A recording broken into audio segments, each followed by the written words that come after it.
അയോധ്യയിൽ നടക്കുന്നത് കല്യാണമല്ലെന്നും അതുകൊണ്ട് അവിടെ പോകാൻ ആരും വിളിക്കേണ്ടതില്ലെന്നും കോൺഗ്രസ് ഉത്തർപ്രദേശ് സംസ്ഥാന വൈസ് പ്രസിഡന്റ് ദിനേശ് കുമാർ സിംഗ് 24നോട്. രാമക്ഷേത്രമുണ്ടായത് സുപ്രീം കോടതിയുടെ ഇടപെടൽ കൊണ്ടാണ്.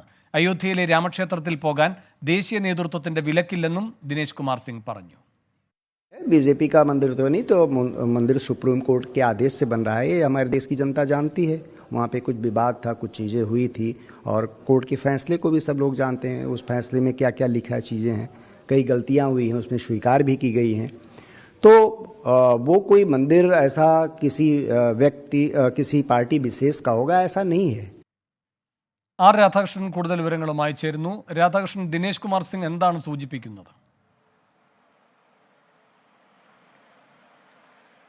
കോൺഗ്രസിന്റെ ഏതെങ്കിലും വിധത്തിൽ ഔദ്യോഗികമായിട്ടുള്ള ഒരു വിലക്ക് തങ്ങൾക്ക് അയോധ്യയിൽ പോകാനോ ചടങ്ങിൽ പങ്കെടുക്കാനോ അല്ലെങ്കിൽ ആരാധന നടത്താനോ ഇല്ല എന്നാണ് അദ്ദേഹം പറയുന്നത്. ഏത് വിധത്തിൽ ആയാലും അയോധ്യയിലെ രാമനും രാമക്ഷേത്രവുമായി ബന്ധപ്പെട്ടിട്ടുള്ള അവകാശവാദം അത് BJPക്ക് മാത്രമല്ല തങ്ങൾക്ക് കൂടിയുണ്ട് എന്നാണ് ഇപ്പോൾ പറയുന്നത്. രാമക്ഷേത്രം യാഥാർത്ഥ്യമായത് BJPയുടെ നേട്ടം കൊണ്ടല്ല, അത് സുപ്രീം കോടതിയുടെ നിർദ്ദേശം കൊണ്ടാണ്. ഇത് ഫലത്തിൽ കോൺഗ്രസിന്റെ ഉത്തർപ്രദേശ് ഘടകത്തിന്റെ യഥാർത്ഥ നിലപാട് അഥവാ ഈ രാമക്ഷേത്രം ഒരു നേട്ടമാണ് അഥവാ സ്ഥാപിക്കപ്പെട്ടത് ഉചിതമാണ് എന്ന കാര്യം വ്യക്തമാക്കുന്ന വിധത്തിലാണ് അദ്ദേഹത്തിന്റെ പ്രതികരണം എന്നുള്ളതാണ്. ഒരുപക്ഷെ വ്യത്യസ്ത സംസ്ഥാനങ്ങളിൽ കോൺഗ്രസിന്റെ ഘടകങ്ങൾ തമ്മിൽ എന്താ ഈ ഉള്ള അഭിപ്രായത്തിന്റെ വ്യത്യാസം അത് പ്രതിഫലിപ്പിക്കുന്ന വിധത്തിലാണ് അദ്ദേഹത്തിന്റെ അഭിപ്രായം ഉള്ളത്. രാമൻ കോൺഗ്രസുകാരുടെ എല്ലാവരുടെയും ഹൃദയത്തിൽ ഉണ്ട്. അതുകൊണ്ട് അയോധ്യയിലേക്ക് പോകാനോ അവിടെ ഈ ക്ഷേത്രം യാഥാർത്ഥ്യമായ ചടങ്ങിന്റെ ഭാഗമായോ അതിനുശേഷമുള്ള ആരാധനയുടെ ഭാഗമായോ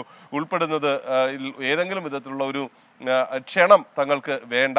അത് BJPയുടെ പരിപാടിയുമല്ല. തങ്ങൾക്ക് അവിടേക്ക് പോകാം. പാർട്ടി ഏതെങ്കിലും വിധത്തിൽ ഇക്കാര്യത്തിൽ തങ്ങളെ വിലക്കിയിട്ടില്ല എന്നും അദ്ദേഹം പറയുന്നുണ്ട്. നമ്മൾ ഈ പരസ്യ പ്രസ്താവനയൊക്കെ കോൺഗ്രസ് ദേശീയ നേതൃത്വം വിലക്കിയെന്ന് പറയുന്ന ഘട്ടത്തിലും ഇതുമായി ബന്ധപ്പെട്ടിട്ട് വ്യത്യസ്ത സംസ്ഥാനങ്ങളിൽ പ്രത്യേകിച്ച് ഉത്തർപ്രദേശും ഈ ഹിന്ദി ഹൃദയഭൂമിയിലെ സംസ്ഥാനങ്ങളിലും കോൺഗ്രസ് നേതൃത്വത്തിന് വലിയ സമ്മർദ്ദം, ആ പ്രാദേശിക സംസ്ഥാന ഘടകങ്ങൾക്ക് പോലും വലിയ സമ്മർദ്ദം ഈ പ്രവർത്തകരുടെ ഭാഗത്ത് നിന്ന് ഈ വിഷയത്തിൽ ഉണ്ടാകുന്നുണ്ട്.